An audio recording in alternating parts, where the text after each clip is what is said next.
Fortnitemares update is live, and before we jump into the gameplay, the whole of Fortnite has had a revamp on its UI side. You can see here it looks entirely different. We'll explore this towards the end of the video, but everything has changed, which looks really cool, and this is all setting up for the future. Don't forget, 98% of you guys that watch aren't already subscribed, so make sure you tap that subscribe button and let's jump into this. So here we are, jumping into the gameplay. We are now inside the battle bus, inside of the Halloween battle bus, the one that we all love. That's the classic one that's been in the game forever for all the Fortnitemares. Super awesome to have it back. I'm glad that we actually see this again. Now, so we're gonna land in over at Eclipse Estate because that's where mainly the Fortnitemares update is this season. It is focused at this location with items as well in the game, but mainly at this location is where things have changed. This is where the new boss spawns right now. This is obviously Thorne himself, the vampire form of him. So Kado's gonna be in his vampire form. It's gonna be super awesome to find out where he's at, and obviously we can take him on when we do locate Thorne. So let's grab ourselves a bunch of loot because this is crucial. A tip for you guys is loot up top first in a public game. I'm in a custom matchmaking, so I wouldn't need to do this, but I'm just showing you guys some tips because as we get further down, I'll show you guys some really awesome loot paths and some new tricks you can use to get guaranteed like upgraded chests, or the magical chests as I like to call them. So I'm going to take out these little cameras obviously because we don't want to get intervened. This is something you can do as well. You can take this little left path as well around this turret as they do go down here. Usually the turret doesn't face this left side, so if you just go around these chairs, the turret won't target you. You don't have to destroy it or EMP it. Then you can get further down into the vault. Watch out for these lasers that you don't touch them. And then obviously down there you've got that turret is the next obstacle. Now you can EMP it. That's an easy way of getting past the turret, or you can just run straight past, ignore the camera. It doesn't really matter at this point because you're already in the vault. Kado's not going to come out of his area and it's already open, so you can no longer select your mythics. However, there's 4 of these upgraded chests, the magical chests as I like to call them, like I said, and this is going to be really crucial to get loot to take on the boss. This is kind of like a pre-boss room to prepare you for probably one of the strongest bosses we've ever had in Fortnite health wise. So it's going to be interesting, and you guys are going to really like this boss. I'm actually glad they've made a unique boss for this update and something that's really fun to actually check out and battle. So we're now inside of here, and obviously this leads us into his new time machine room, and once you're in here you'll find the boss right here. Now just before we get into this, I just want to mention to you guys that all of the items from this update are now available in Toy Box for you guys to try out instantly. You don't even have to fight the boss or anything like that. If you just want to play with the guns and try them out and test them and practice, you can just head into Toy Box with the code on screen. All the items are in there, so head in. You can try out obviously Thorne's vampire blade. You can try out the new shotgun which has been added in, the Halloween themed shotgun, and even the business turret has been finally added into creative, as well as the broomsticks as well, which is the witch's broom, which is so awesome. So you can really mess around with all this cool stuff. You can see the shotgun is 186 to the head, the mythical version. The witch's broom's been added in here, the broomsticks, which is pretty awesome. So everything's inside of creative now, and you can just use the code on screen and pop in and try it out. Anyway, jumping back into the boss fight, let's show you guys the best way of defeating this guy. So first off, one of his abilities is very similar to Raz's ability, which actually attaches to you and deals damage over time. So I'm gonna get a little bit of distance over here. You can see distance is one of the best advantages against this boss because he is going to be using Midas's drum gun. Now Midas's drum gun isn't very good at range because of the inaccuracy of the drum gun, so you can really just stay distant and you should be able to do a lot of damage. You can see the EMPs weren't very effective, but the suppressed pistol at range is doing a good job. You can also take advantage of the time machine and use this as an obstacle to hide behind. It's not destructible, so you can't destroy the time machine, so the boss isn't going to be able to take it out. This is a really good spot to hide behind on solo if you're trying to take down the boss, or in duos.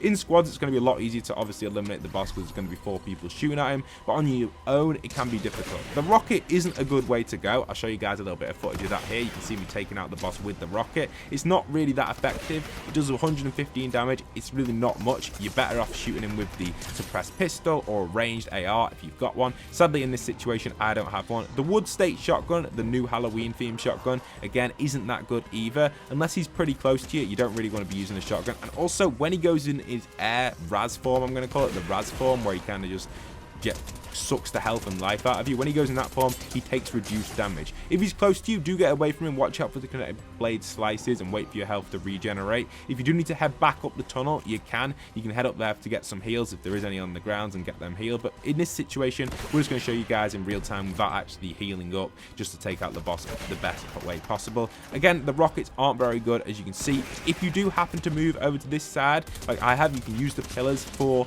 kind of, I guess, dodging the bullets or hiding behind them. And if you do need to rotate in the side rooms, feel free to do that. Here we got some shots off there with the pistol, and we got the elimination there on the vampire boss. Now here you can see we do have access to Thorne's Vampire Blade, which is super awesome, and he also drops the Midas drum gun. So they're the weapons he drops, and also this SMG as well if you want that legendary variant, with a bunch of new sweets as well, which have been, or candy, which have been added in this update. They aren't exactly fully new because they have been previously added in previous Fortnitemares updates, but they are new to this update. So that's pretty awesome. The peppermint's going to be super broken, especially if you combine it with slap. You can move really fast and get some really fast movement combos with this. Here you can see the little room that I'm exiting, and then now we're exiting out of here. This blade's really effective though, because what it does is it gives you siphon when you deal damage with it. You can see I gained a decent amount of health there just from taking out one of the NPCs that are guarding the low cards. So that's pretty effective there against the low cards. And also another little interesting feature to mention is actually the kind of camera tone on the screen right now. You can see it's definitely very warm, it feels different, the game looks different.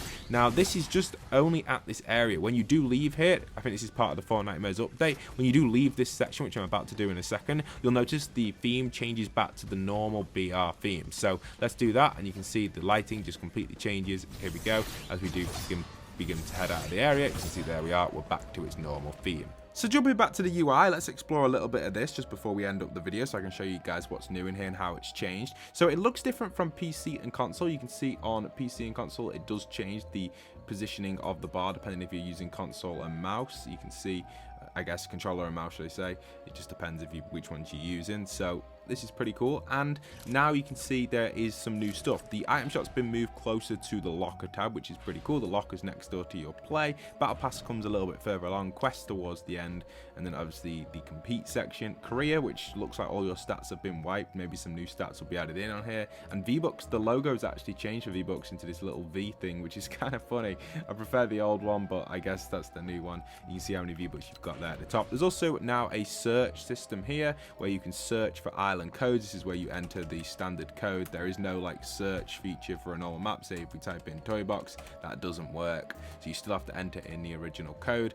And obviously this grid system here on your recently played items, islands and favorites, etc. So pretty cool stuff. I'm kind of liking that, and obviously that's where it works. The XP system now is at this bottom right. You can see how much XP you require for the XP, and obviously survival medals as well. You can get to them really quick for some reason. Not too sure why they've put them in there. I guess it's like a progressive thing. They want people to unlock the cosmetics and stuff through that, so maybe they're trying to push that a little bit more as like a long-term challenge goal. Also the chat buttons here, the emote buttons here as well. You can use the chat on this right side now. Also when you press pause, everything's on the right, so all your friends list is on this right side now. Definitely feels a little bit weird at first. It feels better on the left side, to be honest. It just felt better over there. Now it's on the right though. Feels a bit strange, but I guess it's just a little bit of a change up. We'll get used to it. Also custom matchmaking is further down, so to get custom matchmaking to come up if you're playing, you scroll down and you can get it there with your right trigger there and enter in your key. That's how you get custom matchmaking. Anyway, that's everything.